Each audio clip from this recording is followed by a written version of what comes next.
Transit and transshipment के बारे में समझने की कोशिश करते हैं। ये बड़ा डिफ़िकल्ट है और मेरे को भी समझ नहीं आता है। कोशिश करते हैं जितना समझ आ जाए। अ कन्वीनियंस में नॉट कैरी गुड्स।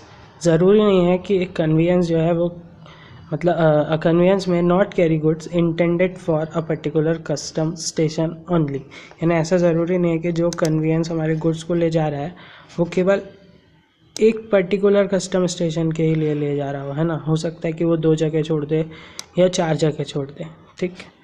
इट में carry goods intended for other Indian ports. दूसरे इंडियन पोर्ट्स के लिए भी ले जा सकता है और अदर फॉरेन पोर्ट्स के लिए भी ले जा सकता है कि नहीं।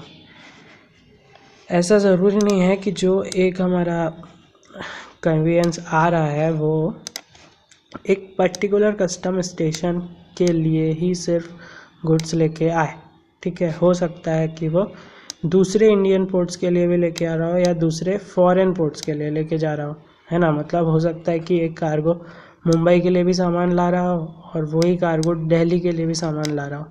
तो ऐसा ज़रूरी नहीं है कि एक कार्गो में सिर्फ मुंबई के ही सामान हो, या चलो मुंबई और चेन्नई ले लो, ठीक है। हो सकता है वो न्यूयॉर्क के लिए भी सामान लेके जा रहा हो, ठीक, कहीं के लिए भी ले जा सकता है। द कन्वीनियंस में not call at all other Indian ports या फिर कस्टम स्टेशन। ज़रूरी नहीं है कि वो हर कस्टम स्टेशन या पोर्ट पर कॉल करे। यानी ज़रूरी नहीं है कि वो हर जगह बोले कि मैं आ रहा हूँ करके, या वो हर जगह रुके ना। अब ये कॉल का मीनिंग तो मेरे को कहीं भी नहीं मिला है।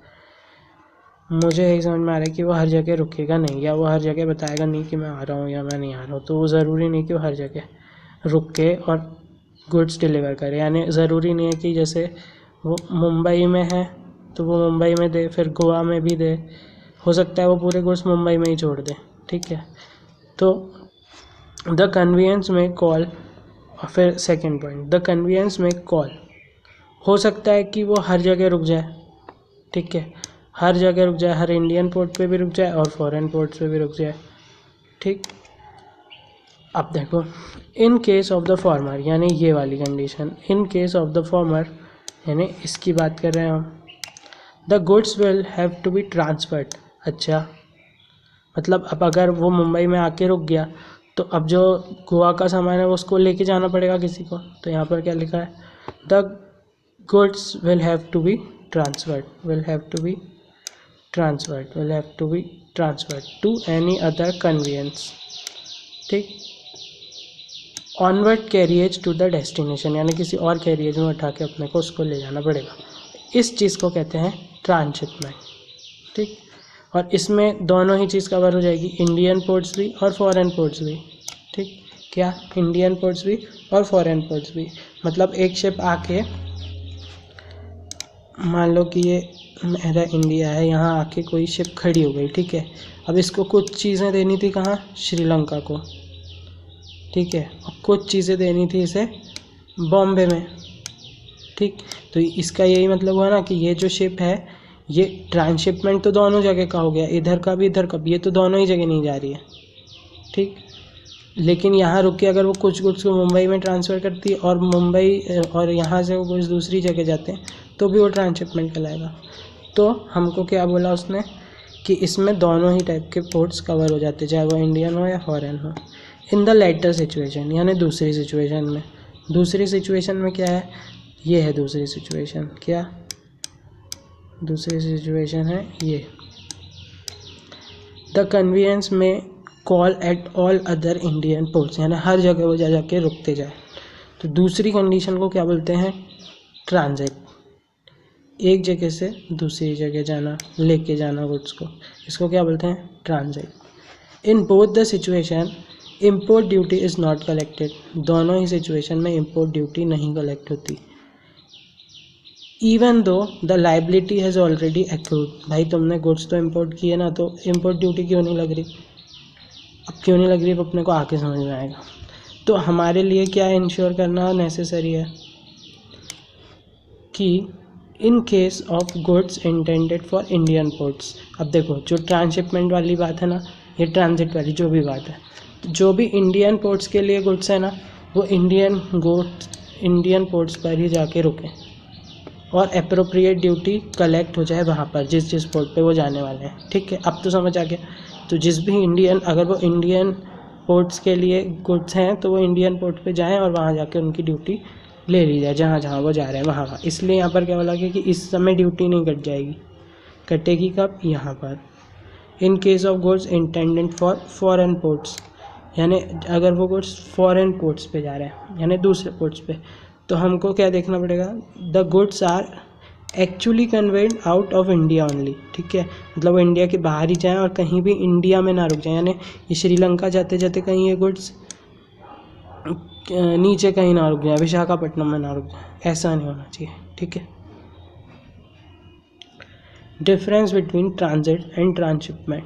ठीक है, the essential difference between transit and transshipment lies between continuity of records and document. जो हमारे रिकॉर्ड और डॉक्यूमेंट है उसकी कंटिन्यूटी पे सबसे ज़्यादा निर्भर करता है। In case of transit of goods, पहले हम किसकी बात कर रहे हैं, ट्रांजिट की। ट्रांजिट यानी एक ही शिप सब जगह घूम घूम के गुड्स को छोड़ता जाएगा। तो अब ट्रांजिट के केस में तो वही कन्वीनियंस होगा ना, ऑफ कोर्स, क्योंकि जो लेके जा रहा है कन्वीनियंस तो वही होगा ना भाई, जो मेरा गुड्स को लेके जा रहा है वही तो मेरा कन्वीनियंस होगा। अगर ट्रांजिट हो रहा है तो मैं थोड़ी अपना कन्वीनियंस बदलते जाऊंगा। तो ट्रांजिट के केस में क्या कहा गया कि जो भी कन्वीनियंस आपका गुड्स लेके जा रहा है ना वो सेम कन्वीनियंस होगा। Record already made in ships aircraft, माने शिप के एयरक्राफ्ट में जो भी रिकॉर्ड हमने पहले चढ़ाए थे जैसे कि मैनिफेस्ट, ये सब कंटिन्यू करेंगे। क्या होगा, ये सब कंटिन्यू करेंगे। क्या करेंगे, कंटिन्यू करेंगे। क्या करेंगे, continue. The goods would have to be shown in the manifest as same bottom cargo. इनको किस हिसाब से दिखाएंगे, सेम बॉटम कार्गो। अब सेम बॉटम कार्गो क्या होता है, सेम बॉटम कार्गो मुझे जो समझ में आया कि देखो ये वही कार्गो है जो मैं आगे ले जाने वाला हूँ या यहाँ पर नहीं छोड़ने वाला हूँ। अब वो बॉटम क्यों लिखा है, क्योंकि भाई जो भी चीज़ आप पहले देने वाले रहते हो वो ऊपर रखते हो और जो चीज़ बाद में देने वाले रहते हो उसको रखते हो आप नीचे, तो इसको क्या कहेंगे, सेम बॉटम कार्गो। ठीक, तो इस चीज़ को हमको कहाँ दिखाना है, किस चीज़ को, in case of transit goods of goods by the same conveyance. अगर सेम कन्वेंस से हम ले जा रहे हैं तो record already made in ships aircraft या फिर manifest will continue. The goods would have to be shown, वो जो गुड्स है ना उसको हम कैसे दिखाएंगे, सेम बॉटम कार्गो के हिसाब से। The destination of the cargo consignment wise has to be shown in same bottom cargo manifest. और इसका एक मैनिफेस्ट बना है, उसको क्या बोले हैं, सेम बॉटम कार्गो मैनिफेस्ट। क्या बोलेंगे, सेम बॉटम कार्गो मैनिफेस्ट। इसके लिए हमने एक मैनिफेस्ट बना लिया, तो उसको क्या नाम देंगे हम, same bottom cargo manifest. Cargo consignment wise has to be shown, और इसको दिखाना कहाँ है, सेम बॉटम कार्गो मैनिफेस्ट में। These entries have necessary to figure in departure manifest. और ये सभी चीज़ें हम डिपार्चर मैनिफेस्ट में दिखाएंगे या फिर एक्सपोर्ट मैनिफेस्ट में दिखाएंगे। अब यहाँ पर आप बोलोगे कि एक्सपोर्ट रिकॉर्ड क्यों नहीं आया, क्योंकि हम ऊपर से एक्सपोर्ट रिकॉर्ड की अभी बात किए ही नहीं है। एक्सपोर्ट मतलब हम लैंड वाली बात कहीं भी किए ही नहीं है, इसलिए इसमें दो ही चीज़ें आई। तो यानी उसमें ये दो चीज़ भी दिख जाएगी। कौन सी दो चीज़, सेम बॉटम कार्गो और सेम बॉटम कार्गो मैनिफेस्ट जैसी चीज़ें। Thereafter when the convenience calls, यानी जब कन्वीनियंस रुक जाएगा अगले इंडियन कस्टम पोर्ट पे, यानी जो भी नेक्स्ट जगह पे वो जा रहा है, the goods have to figure in the import general manifest. अब वो इम्पोर्ट जनरल मैनिफेस्ट में देखेंगे, है कि नहीं। इम्पोर्ट जनरल मैनिफेस्ट में हम जो भी गुड्स बुलाते हैं वो लिखे रहते हैं, और वो एज अ लैंडिंग कार्गो दिखेगा क्योंकि ये तो रुकने वाला है। और सेम बॉटम कार्गो में भी वही चीज़ लिखी है। Thus there is a continuity in the record and there is no chance of control over such transit being lost। यानी कि ये गुड्स कहीं लॉस नहीं हो सकते और हमारा कंट्रोल हर जगह है, क्योंकि पहले तो वो किस में दिख रहे थे, उसको दिखाने पड़ेंगे कि ये जो रखे हुए हैं या आगे ले जाने वाले ये कौन से, तो वो बोलेगा कि ये है सेम बॉटम कार्गो वाले। वो क्या बोलेगा, ये कौन से, सेम बॉटम कार्गो वाले। और उसके बाद लेकिन अगर उसको और लेके जाना है आगे तो फिर वो क्या बोलेगा कि अब तो ये मेरे इंपोर्ट जनरल मैनिफेस्ट में भी दिख रहे हैं, है ना, अगले जो भी कस्टम एयरपोर्ट जहाँ पर वो रुकने वाला है उसमें तो वो इंपोर्ट जनरल मैनिफेस्ट में भी दिख रहे हैं, है ना, जहाँ पर वो लैंडिंग कार्गो है, मतलब रुकने वाला कार्गो है, ठीक। थस देयर इज, अच्छा इसको ना थोड़ा सा उल्टी तरीके से समझते हैं। देखो उसके पास दो टाइप के गुड्स हैं, ठीक है। एक कौन से टाइप के हैं, एक ऐसे टाइप के हैं जो उसको पोर्ट पे उतारना है, अनलोड करना है, ठीक है। और कौन से पोर्ट पे, उसी पोर्ट पे जहाँ उसका इंटेंशन है, यानी कि जहाँ के लिए वो आए हैं। और कुछ गुड्स ऐसे हैं, ठीक है, जो उसको अदर पोर्ट पे लेके जाना है, ठीक है। तो जब वो अदर पोर्ट पे रुकेगा, मतलब मान लो कि वो इस पोर्ट पे जब रुका है, ठीक है, तो इससे पूछा जाएगा कि ये वाले गुड्स का क्या, तो बोलेगा ये मेरा पार्ट किसके हैं, ये पार्ट है मेरे SBC के, यानी सेम बॉटम कार्गो। और इन गुड्स के लिए वो क्या बोलेगा, ये तो मेरे इंपोर्ट जनरल मैनिफेस्ट का पार्ट है, ठीक है। इसलिए यहाँ पर क्या वर्ड यूज़ हुआ है, at the next Indian custom port और एयरपोर्ट, ठीक है, the goods have to figure in import general manifest और एज अ लैंडिंग कार्गो, है ना, फाइल देयर एज अ, मतलब वहाँ के लिए तो वो लैंडिंग कार्गो है, तो उसके लिए वो कहाँ दिखेंगे, इंपोर्ट जनरल मैनिफेस्ट में। या फिर हो सकता उस पोर्ट पे दूसरे गुड्स किस हिसाब से दिखेंगे, सेम बॉटम कार्गो के हिसाब से, ठीक है। एक ही गुड्स दोनों जगह नहीं दिखेंगे, अलग अलग जगह अलग अलग गुड्स दिखेंगे। There is continuity in record, इसलिए यहाँ पर कंटिन्यूटी है रिकॉर्ड में, क्योंकि हर जगह रिकॉर्ड में दोनों चीज़ें दिख रही है, और जब वो निकल चुके होंगे तो फिर देखने की ज़रूरत ही नहीं। तो ये था हमारा difference number 1, the position of transshipment. हमने पहले किसकी बात की थी, ट्रांजिट की। अब बात करें हम किसकी, ट्रांसशिपमेंट। ये तो पूरी तरह से डिफरेंट है।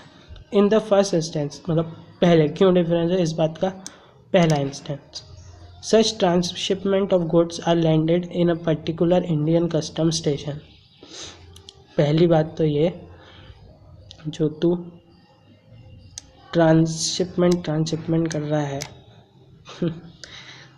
in the first instance such transshipment goods are landed in particular Indian customs station। इसका क्या मतलब हुआ, छोड़ देते हैं। thereafter they have to be shipped by a conveyance to a destination to be transshipped। अब समझ आ गया, ठीक है। पहली बात तो ये है कि जब वो गुड्स आए हैं तो वो कहीं ना कहीं तो रुके होंगे, है ना, कहीं ना कहीं लैंड तो हुए होंगे किसी भी Indian custom, particular Indian custom पर। उसके बाद वो ले जाए जा रहे हैं वहाँ से दूसरे कन्वेंस में जहाँ पर उनको ट्रांसशिप करना है, मतलब जहाँ उनको लेके जाना है। These are the following stages where care and caution have to be exercise. अभी हम आगे कुछ जगह पढ़ेंगे जहाँ पर हमको केयर और कॉशन लगाना है। That the goods are not illicitly landed और स्मगल्ड इनटू इंडिया, कि इस बात का हमको क्वेश्चन रखना है कि कहीं स्मगलिंग या इलीगल चीज़ें तो नहीं हो रही है। जैसे मैंने बताया था कि वो जाना था उनको श्रीलंका और बीच में वो जाके कहीं और हो गए, तो क्या होगा।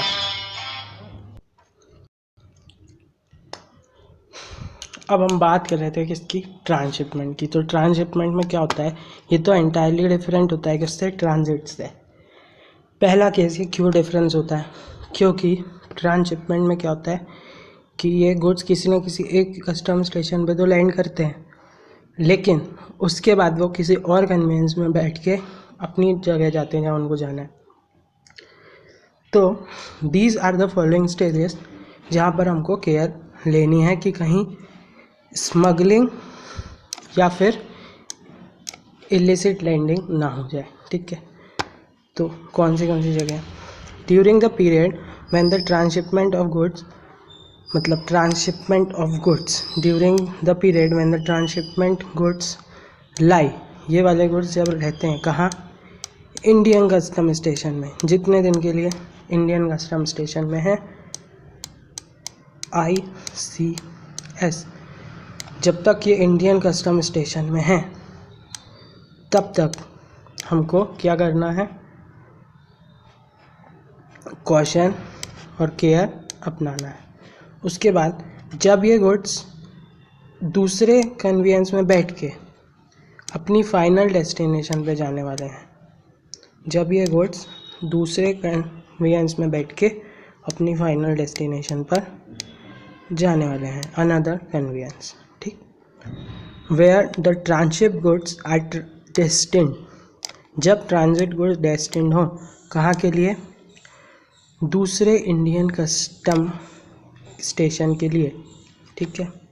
तो हमको क्या केयर लेनी है, उस स्टेशन पे हमको केयर लेनी है कि उसकी एक्चुअल लैंडिंग हो और प्रॉपर क्लियरेंस हो, ठीक है। एक्चुअल लैंडिंग हो और प्रॉपर क्लियरेंस हो। कब, उसकी, अगर वो इंडियन कस्टम स्टेशन की डेस्टिनेशन के लिए ही जा रहे हैं तो, ठीक। स्टैट्यूटरी प्रोविज़न, अच्छा ये हम इतना कुछ खास है नहीं इसमें। सेक्शन 53 देख लेते हैं, ट्रांजिट ऑफ गुड्स, अच्छा नहीं, एक्सेप्शन टू दिस चैप्टर, ये वाला चैप्टर मतलब section provisions of this chapter shall not apply to, baggage के लिए अप्लाई नहीं होंगे, पोस्ट के लिए नहीं होंगे और स्टोर्स के लिए नहीं होंगे, ठीक है। किसके लिए नहीं होंगे, बैगेज, पोस्ट और स्टोर्स। अगर आपको याद हो तो ये वो 3 चीज़ें हैं जो हमने सबसे पहले पढ़े थे पहले ही पॉइंट में कि किस किस तरह से इंपोर्ट हो सकता है। उसमें हमने 3 चीज़ों को अलग किया था, गुड, बैगेज, पोस्ट और स्टोर्स ऑफ शिप, ठीक। Transit of goods in the same vessel और एयर, इसका क्या मतलब है, subject to the provision of section number 11, section number 11 के अंदर जिसमें कि पावर है प्रोहिबिट करने की इंपोर्ट और एक्सपोर्ट ऑफ गुड्स को, ठीक है। Where any goods imported in a conveyance, जब कोई भी गुड्स जो कि इंपोर्ट हुए हैं किसी कन्वीनियंस में और वो मेंशन है किस में, अराइवल मैनिफेस्ट में, या तीनों मैनिफेस्ट में मेंशन है, arrival manifest, import manifest, import report, ठीक है। एज द केस में be, as for transit in the same conveyance, क्या मतलब, वो ट्रांजिट के लिए जा रहा है, transit of the goods in the same vessel, यानी इसी वेसल से वो आगे जाने वाले हैं इंडिया में, है ना। टू एनी प्लेस, इंडिया में नहीं, to any place outside India या फिर कस्टम स्टेशन, ठीक। The proper officer may allow the goods and the conveyance transit without payment. अब भाई जो इंडिया में नहीं उतरने वाला है उसको काय की पेमेंट, ठीक, लेकिन कुछ कंडीशन को फुलफिल करते हो। कंडीशन तो हमको नहीं बताई है लेकिन ये बताया है कि प्रॉपर ऑफिसर उसको जाने दे सकता है विदाउट पेमेंट ऑफ ड्यूटी, ठीक। तो ट्रांजिट और ट्रांसशिपमेंट का मतलब तो हमने समझ लेते ऊपर, लेकिन अभी हम क्या समझने की कोशिश कर रहे हैं कि ट्रांजिट और ट्रांसशिपमेंट से लेके लीगल प्रोविज़न क्या है। देखो स्टैट्यूटरी प्रोविज़न दिए हैं ना, और ट्रांजिट एंड ट्रांसशिपमेंट के स्टैट्यूटरी प्रोविजंस कवर्ड कहाँ हैं, सेक्शन नंबर 52 टू 56। हमने 52 तो देख लिया कि 52 ये बोलता है कि कहाँ कहाँ कवर नहीं होते हैं, ठीक है, ठीक है, ठीक है। 52 टू 56 में है वो, लेकिन 52 क्या बोलता है कि कहाँ कहाँ एक्सेप्शन है, मतलब कहाँ कहाँ ये वाले सेक्शन नहीं लगते हैं। 53 क्या बोलता है, जब हम एक ही वेसल में से ट्रांजिट करते हैं, transit in the same vehicle. देखो सेक्शन ट्रांजिट और ट्रांसशिपमेंट का मीनिंग नहीं बताता है। सेक्शन बोलता है कि जब ट्रांजिट हो रहा है तो ट्रांजिट का मतलब सेक्शन के हिसाब से अगर एक ही व्हीकल से वो अलग अलग जगह को जा रहे हैं, ठीक है, ट्रांजिट में है मतलब वो अभी मूवमेंट में है। तो वो बोलता है कि अगर वो ट्रांजिट में है और कहाँ जा रहे हैं, आउटसाइड इंडिया, ठीक, तो बिना ड्यूटी लिए उसको जाने दे सकते हैं। अब हम बात करते हैं किसकी, transhipment without payment of duty, where any goods imported into the custom station. अच्छा ऊपर क्या लिखा था, where any goods imported in a conveyance and mentioned in arrival manifest और import report as the case में be, as for transit in the same conveyance to any place outside India और to any custom station. यानी वो ना तो हो सकता है कि वो इंडिया में रुक जाएँ या फिर इंडिया के कस्टम स्टेशन में जाएँ या आउटसाइड चले, ठीक। Where any goods imported into a custom station are intended for transshipment. अगर वो ट्रांसशिपमेंट, अच्छा अब आप बोलोगे कि ये इंडिया में जा रहे तो वो ड्यूटी क्यों नहीं ले रहे, तो देखो हमने ऊपर पढ़े थे कि वो ड्यूटी कहाँ करेक्ट होगी, जो उसका एक्चुअल स्टेशन है, एक्चुअल लैंडिंग का पॉइंट है वहाँ पर, इसलिए यहाँ पे लिखा है कि यहाँ नहीं होगी जब वो आके खड़ा हुआ है किसी स्टेशन पे, अगर वो आगे जाने के लिए उसको अलग अलग जगह पर ट्रांजिट करना है। Transshipment of goods without payment of duty. अब ट्रांजिट की बात कर लिए, अब हम बात करेंगे इसकी ट्रांसशिपमेंट की। तो ट्रांसशिपमेंट में पहली चीज़ क्या है, where any goods imported into a custom station, कोई भी गुड्स जो कि इंपोर्ट हुए हैं कस्टम स्टेशन में और उनका इंटेंशन क्या है, ट्रांसशिपमेंट, तो आप क्या लोगे, बिल ऑफ ट्रांसशिपमेंट, ठीक है, ये प्रेजेंट कर दोगे आप किसको, ऑफ कोर्स प्रॉपर ऑफिसर को। तो ट्रांसशिपमेंट में हमको सबसे पहली चीज़ क्या करनी है, ट्रांसशिपमेंट में हमको सबसे पहली चीज़ क्या करनी है, हमें करना है क्या, बिल ऑफ ट्रांसशिपमेंट। क्या क्या लेना है हमको सबसे पहले, बिल ऑफ ट्रांसशिपमेंट, और ये किसको प्रेजेंट करना है, प्रॉपर ऑफिसर प्रिस्क्राइब फॉर्म में।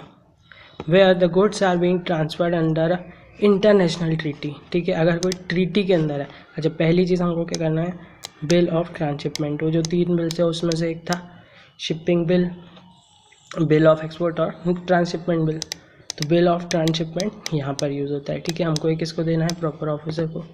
तो bill of transshipment shall be presented to proper officer in a prescribe form, ठीक। Where the goods are being transferred under international treaty, अगर ये इंटरनेशनल ट्रीटी के अंदर जा रही है या फिर बायलैटरल एग्रीमेंट के बीच में जा रही है गवर्नमेंट और दूसरे कंट्री की गवर्नमेंट, तो फिर बिल नहीं लगेगा, क्या लगेगा, डिक्लेरेशन फॉर ट्रांसशिपमेंट, ठीक है, BT यानी बिल ऑफ ट्रांसशिपमेंट, DT यानी डिक्लेरेशन ऑफ ट्रांसशिपमेंट। ये पहला पॉइंट हो गया सेक्शन नंबर 54 का, जो ट्रांसशिपमेंट की बात करते हैं। Subject to provision of section number 11, section 11 जो कि पावर देता है इंपोर्ट और एक्सपोर्ट गुड्स को रोकने की। Where any goods imported into a custom station, जब कोई भी गुड्स को कस्टम स्टेशन में इंपोर्ट किए जाए और वो गुड्स कहाँ लिखे हो, अराइवल मैनिफेस्ट या फिर इंपोर्ट मैनिफेस्ट या फिर इंपोर्ट रिपोर्ट में, तीनों वाली रिपोर्ट्स में वो लिखे हो, और वो ट्रांसशिपमेंट के लिए, देखो यही चीज़ ऊपर भी यूज़ हो रही थी, where any goods imported into custom station are intended for transshipment, bill of transshipment ये हो जाएगा। Where goods are being transferred under an, ये इसमें ये लिखा था। अब सेकंड पॉइंट क्या बोल रहा है, subject to the provision of section number 11, where any goods imported into custom station and mentioned in arrival manifest, और ये तीनों इसमें मेंशन्ड है एज फॉर ट्रांसशिपमेंट, ठीक है। अब ये ऐसी की लाइन हमने कहाँ पढ़ी थी, यहाँ पर यहाँ पर ही वर्ड क्या यूज़ हुआ था, एज फॉर ट्रांजिट, यहाँ पर क्या वर्ड हुआ था, ट्रांजिट, ठीक है, यहाँ पर वर्ड यूज़ हुआ था ट्रांजिट, और यहाँ पर वर्ड क्या यूज़ हो रहा है, ट्रांसशिपमेंट, ठीक है, मतलब मैनिफेस्ट में ही लिखा होगा वो ट्रांसफ़र के लिए या ट्रांसशिपमेंट के लिए, ट्रांजिट के लिए या ट्रांसशिपमेंट के लिए है। और ट्रांसशिपमेंट कहाँ के लिए है, outside India. Such goods may be allowed to be tranship without payment of duty, ठीक है, आउटसाइड इंडिया जा रहे तो काय की ड्यूटी, तो यहाँ पर हम सेकेंड पॉइंट लिखते हैं आउटसाइड इंडिया। फिर where the goods imported into custom are mentioned in the arrival manifest as the case में बी एज फॉर ट्रांसशिपमेंट। अब देखो पहला ट्रांसशिपमेंट कहाँ था, आउटसाइड इंडिया। अब दूसरे वाले में देखो क्या बोल रहा है, जब ऐसा लिखा हो कि वो ट्रांसशिपमेंट के लिए, कहाँ के लिए, to any major port as defined in port act, किसी भी मेजर पोर्ट के लिए हो वो, ठीक है, या फिर मुंबई, कैलकाटा, दिल्ली या चेन्नई, मतलब दिल्ली MCDC, ठीक है, MCDC ऐसा शॉर्ट फॉर्म हम याद रख सकते हैं, लेकिन यहाँ पर C मतलब चेन्नई नहीं है, अगर कभी आपको कन्फ्यूज़न हो जाए तो। यहाँ पर दूसरा C है कैलकाटा, जब जो कि होना चाहिए K, तो हम उसको याद रखते हैं MKDC, क्योंकि ये पुराना एक्ट है जब कैलकाटा का नाम, कोलकाता का नाम कैलकाटा था, 1908 का एक्ट है ये, इसलिए यहाँ पर लिखा है क्या, कैलकाटा। या फिर किसी भी अदर कस्टम पोर्ट या custom airport which the board में बाय नोटिफिकेशन, यानी कुछ स्पेशल पोर्ट्स पे जा रही है, तो स्पेशल पोर्ट्स कौन से हैं, दिल्ली, मुंबई, कोलकाता और चेन्नई, नॉर्मली हमारे 4 यही होते हैं। या फिर वो किसी भी अदर कस्टम स्टेशन पर जा रहे हो और प्रॉपर ऑफिसर सेटिस्फाई है कि goods are for goods bona fide intended for transshipment to such custom station, यानी कि वो उसी कस्टम स्टेशन में जाने वाले हैं। वो बोनाफाइड इंटेंडेड मतलब क्या होता है? बोनाफाइड का मतलब क्या होता है देखते हैं।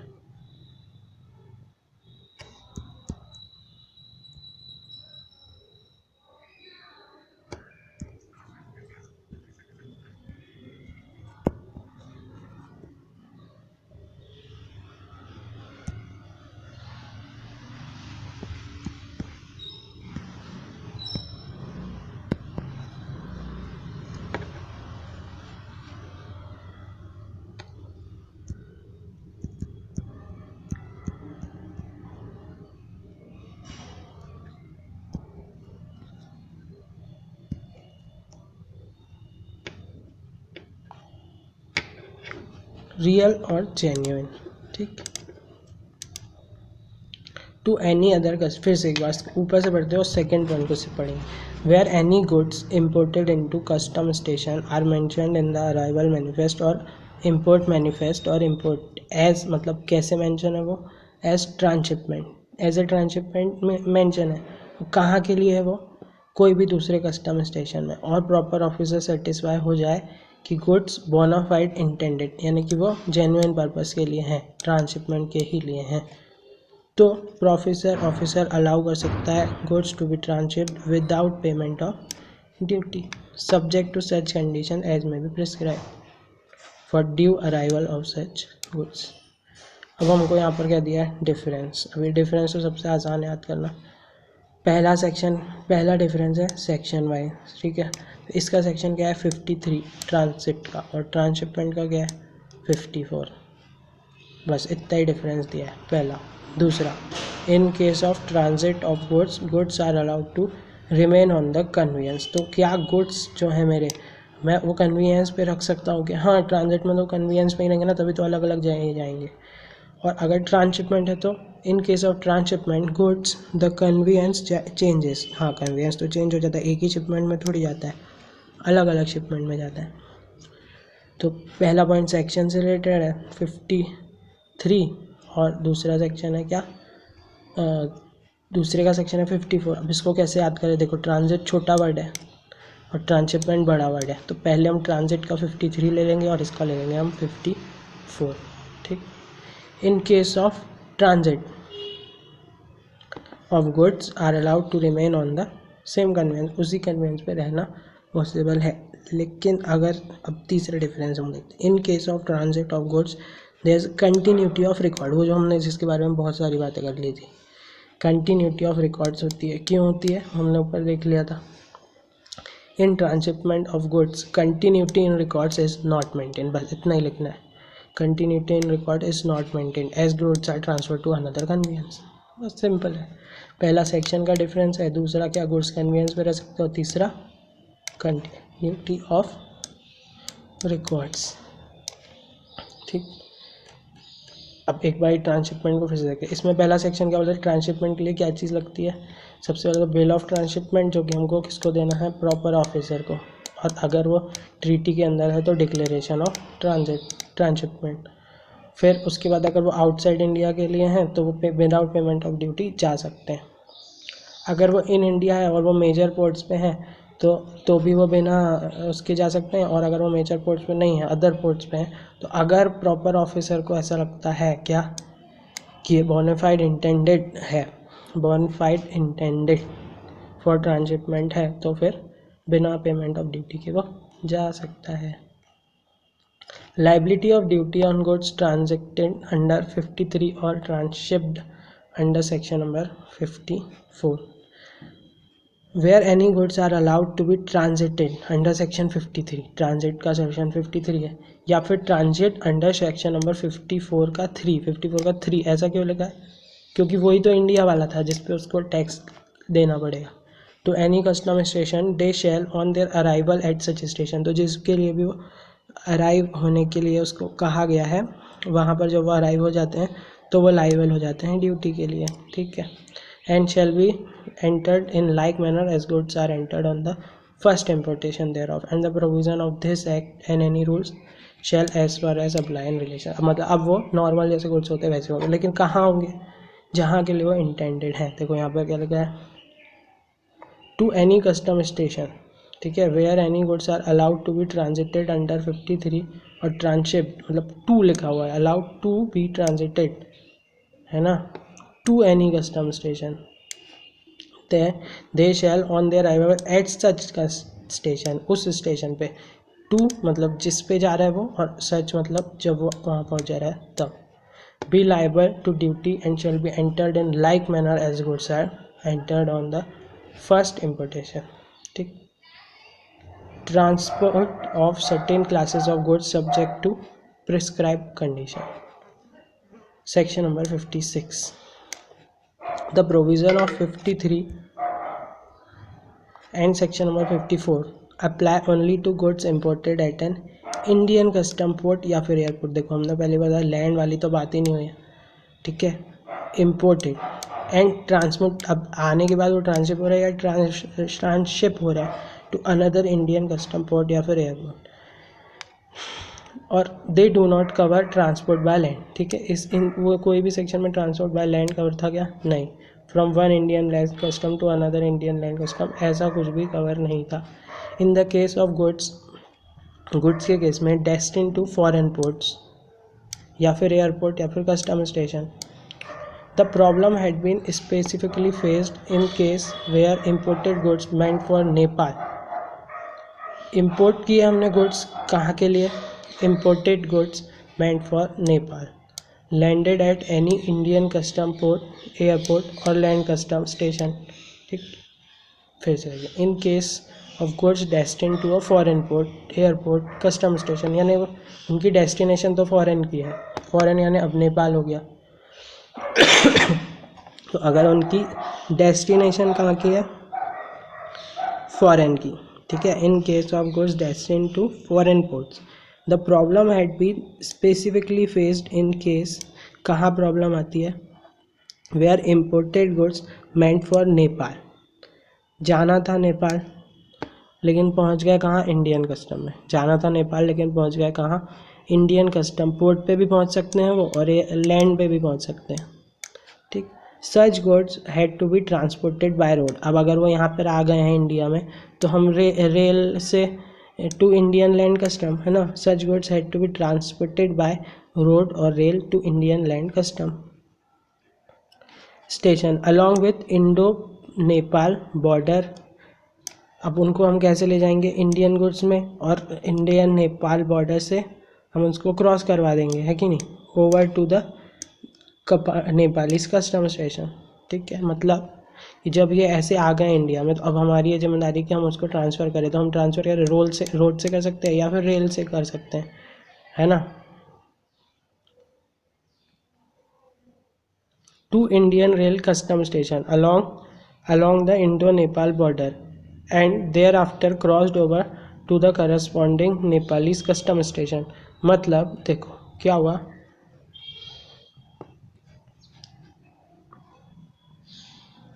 जाना था उनको कहाँ पर, नेपाल, ठीक है। जाना कहाँ था, नेपाल, लेकिन वो मान लो कि पहुँच गए कहाँ, हम ऐसा देते कि वो पहुँच गया हिमाचल प्रदेश में, ठीक है। जाना था तो नेपाल लेकिन वो हिमाचल प्रदेश में पहुँच गया, मतलब हिमाचल प्रदेश के लैंड कस्टम स्टेशन में पहुँच गए। तो अब क्या करना है, such goods had to be transported by road. अब ये इंडिया में है तो ये रोड या फिर रेलवे से हम उनको ट्रांसपोर्ट करेंगे, रोड से या रेलवे से। कहाँ ट्रांसफ़र करेंगे, लैंड कस्टम में। और ये ले कैसे जाएंगे, हम अलॉन्ग इंडिया नेपाल बॉर्डर से सटे हुए हम उनको ले जाएंगे और फिर हम उनको क्रॉस करा देंगे नेपालीज कस्टम स्टेशन में। Similarly there was rail traffic between West and East Pakistan, जब वो नहीं हुआ था इनका partition, before the latter was liberated and name Bangladesh, जब बांग्लादेश नहीं बना था, तो the movement across the Indian territory, मतलब ये देखो यहाँ पाकिस्तान है और यहाँ बांग्लादेश है, लेकिन बीच में तो इंडिया है, तो ये जाने के लिए ये लोग इंडिया का रास्ता ढूंढते थे, ठीक है। The movement across Indian territory was found to be faster and cheaper compare to movement by sea, मतलब वो ऐसे ना ले जाके इंडिया के रोड से लेके जाता था। ये हमारा इंडिया है, ये पाकिस्तान है, तो पाकिस्तान इंडियन रोड से उठा के ले जाता था उसको बांग्लादेश, जो कि पहले ईस्ट वेस्ट का पाकिस्तान था, जो सभी आप बोल लो, सब continent. Such situation is dealt by section number 56, ऐसी सिचुएशन को सेक्शन नंबर 56 डील करता है। अब क्या करता है वो मेन है। सेक्शन 56 स्पेसिफिकली क्या प्रोवाइड करता है वो, कि imported goods may be transported without payment of duty from one land custom station to another, and any goods may be transported from one part of India to another part through any foreign territory subject to such condition as may be prescribed for the due arrival वगैरह के लिए। In the first part movement with an Indian territory, जो भी movement हो रहा है हमारा Indian territory में, वो तो बिना कस्टम ड्यूटी के अलाउ है। For goods imported from outside India for ultimate destination outside India, तो ये बीच का ये जो मूवमेंट हो रहा था ना, ये वाला, ये तो पूरा ड्यूटी फ्री हो गया, ठीक है, ये पूरा ड्यूटी फ्री हो गया, ठीक है। For goods imported from outside India in second part movement through the foreign territory is allowed without payment of custom duty for goods starting from one part of India to another part of India, मतलब अगर India के एक part से ऐसे ले जाऊँ मैं, ऐसे करके, तो भी वो ड्यूटी फ्री रहेगा। कैसा बोला उसने, मूवमेंट थ्रू फॉरेन टेरिटरी, मतलब फॉरेन टेरिटरी के साथ मूवमेंट, ठीक है, अलाउ है बिना पेमेंट ऑफ कस्टम ड्यूटी। कौन से गुड्स के लिए, जो कि स्टार्ट हो रहा है एक पार्ट ऑफ इंडिया से दूसरे पार्ट ऑफ इंडिया के लिए।